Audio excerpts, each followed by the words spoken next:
we're celebrating World Olympic Day and International Men's Health Week.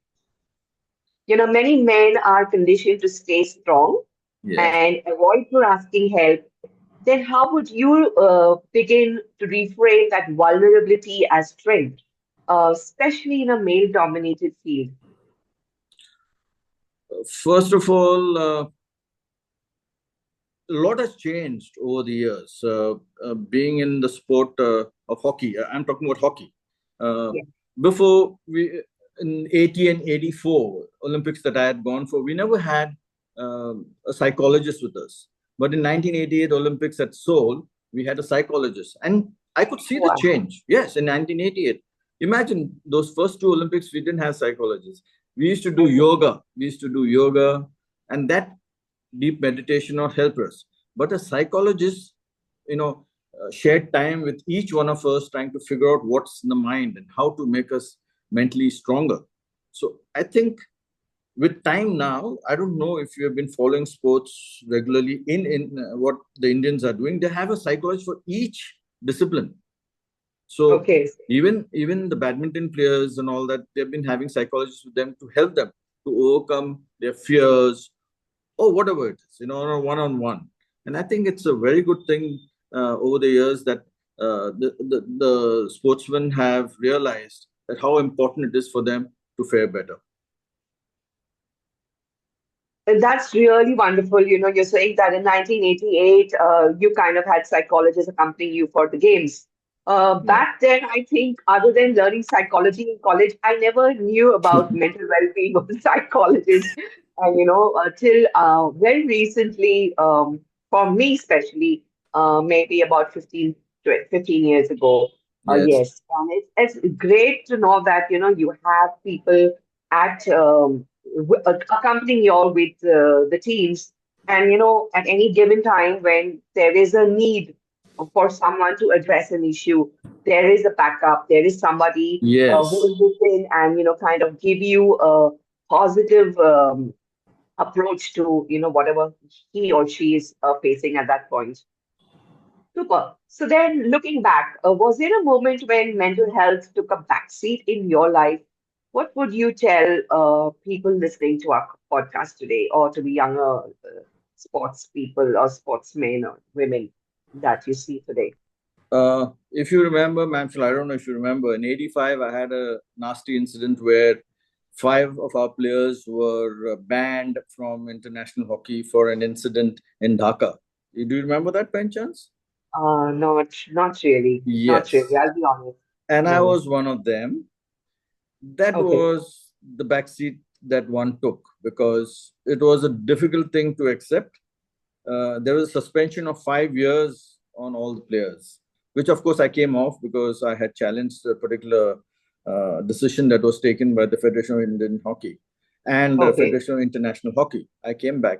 That's a different story. But the fact remains, when I got suspended, uh, it was so very difficult, to come out in the open where people are talking about, oh, how you got suspended and all sorts of things. Maybe they wouldn't have spoken to me when we won, but when I got suspended, everybody was hounding you to sort of, Yeah. you know, try and find out what happened and all that. And that is emotionally draining when you have to answer so many people, the press, the people, and then your family, your parents, Yeah. everybody are under the cloud because they say, how is Mervyn going to cope up with that?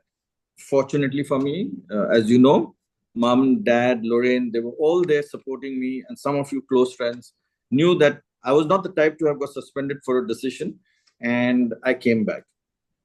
Coming back to how to overcome these problems is that the faster you get out of the house. I was in the house for nearly 3 weeks to 4 weeks, didn't know how to face the world because of the suspension. Yeah.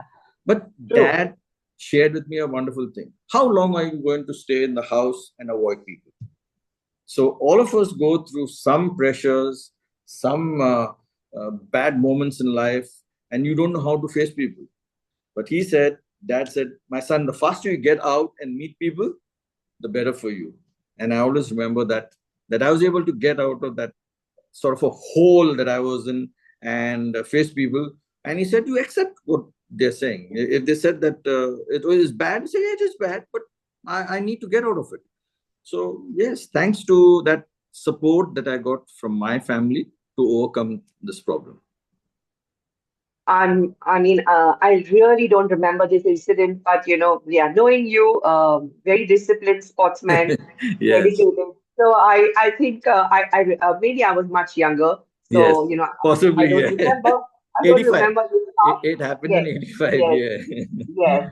But I'm so happy to hear, that the support from the family, the Yes. support from dad, really churned out a lot of things for you. Otherwise, you would be sitting in that black hole and, pondering and, trying to see how can I face people. And, Yes. people can be very ugly when Yes, and then you they could can just get really, to the depressive mood, thinking how, and waste time, precious time of yours. But I got back onto the field, started doing my regular training, and believe me, Mamshel, in those 1.5, 2 years that I was facing suspension out of the five yes, years, I went on the yeah, field, became stronger because Dad said, "You must prove to the world that you're still a good player," and these things just happen, one of those things that happen. So I yes, started playing the domestic tournaments. I was banned from international, of course, so I played the domestic tournaments. I did extremely well, and believe me, those, as you said, knew me, fought my case, and I was out within 2 years, I think, and I was back into the Olympic team. So as you said, mom, dad, Lorraine, all were there to support and says, "Don't worry, my son, don't worry, Mervyn, you'll do well for yourself." So that support I can never forget. that's what we all count on, family support, people in office, colleagues, and everywhere. It's people that make you, people that break you. Correct. So I'm glad you were able to get out of that situation. Yep. Well, as we, celebrate International Olympic Day and International Men's Week this month, Yeah. what message would you like to leave with everyone before we end this podcast? Whether they're corporate professionals, athletes, or just everyday heroes. What message would you like to give us before we conclude this? Yeah, they say that health is not a luxury anymore. Absolutely. It's a necessity, and no matter who you are and what you do, health is very important. So I have your body and mind are your most valuable assets. So prioritizing regular checkups, talk about mental health, when you talk about mental health, it should be openly. You shouldn't feel bad. Like some people, you remember we discussed this, that when you say you're depressed, you say, "Thoda pagal ho gaya hai." That sort of a thing. Depression means pagal ho gaya. Now, Yes. that's changed a lot. That's changed a lot. I can never forget when I read about Deepika Padukone, and I said I wanted to Mhm. support her and show that yes, depression can happen to anybody. It can come along like a fever to anybody. But if you don't discuss it, you further go downhill. So that's changing, Mamchal. I'm happy that it's changing. People are coming out openly, discussing, meeting, people who can guide you, who can sort of make you feel better. So I think Yes. that's what I can share with people.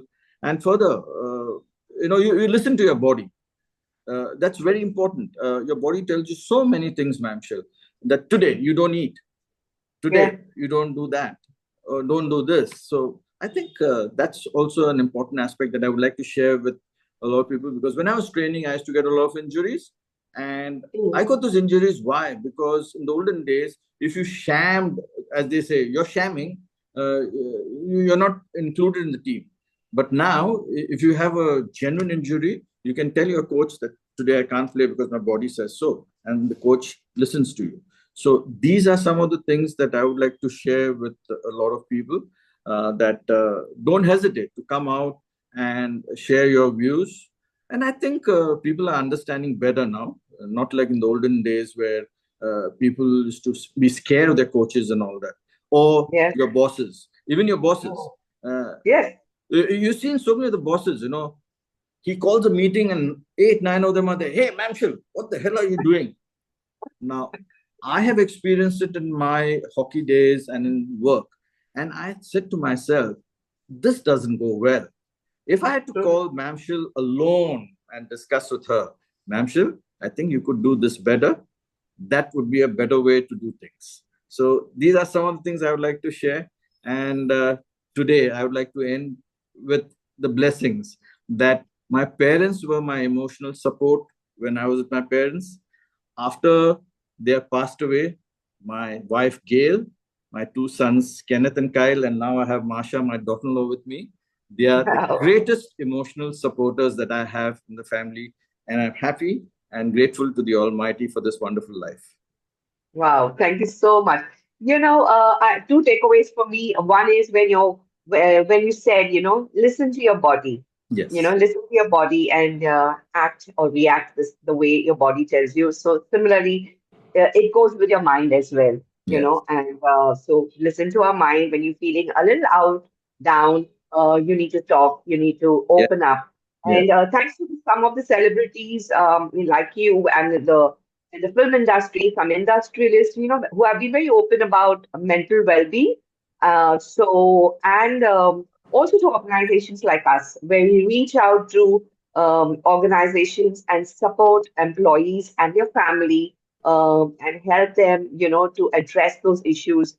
Because anybody, it's not just a celebrity who faces these problems. A Yes. common man also has all these worry areas, and no, if not addressed, then leads to depression, and then later it can be even more worse.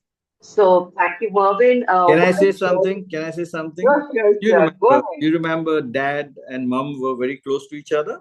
But when Yes, Mom passed away, Dad went through a depression. I don't feel bad to say it because we are discussing mental health. Now, there was a time when I did not understand that Dad had slipped into a depression because of Mom not being there, and so many things. And I was fortunate that Gail, who's a psychiatric nurse, explained to me how his reaction would be when he's in depression. Many people don't know that, Mamshil, that when a yes, person is slipping into depression, what are the signs and symptoms? If this is shared with a lot of people, I'm sure yes, in each family and friend circle, they would observe a few of them who are slipping into depression and can help and can save a situation that a person is in. So this is another thing. I wouldn't hesitate to say that after Mom passed away, Dad went through a depression. Was fortunate to have my wife and my family to support me to look after my depressed dad. And that is what I was sharing before. If you have people close to you, you're able to express yourself. yes, If I didn't have, I also would have been depressed along with Dad, going through quite a bit alone. So I yes. think that makes a world of a difference when you have emotional support from everybody, whether it be friends or your very close relations. Yes, very, very true. From a dynamic spirit sportsman that Uncle was Yes. in his prime to that quite painful decline into dementia and then depression in his later years, it was truly heartbreaking. But thanks to Gail, she was able to identify those Yes. signs at whatever stage, early or latter part.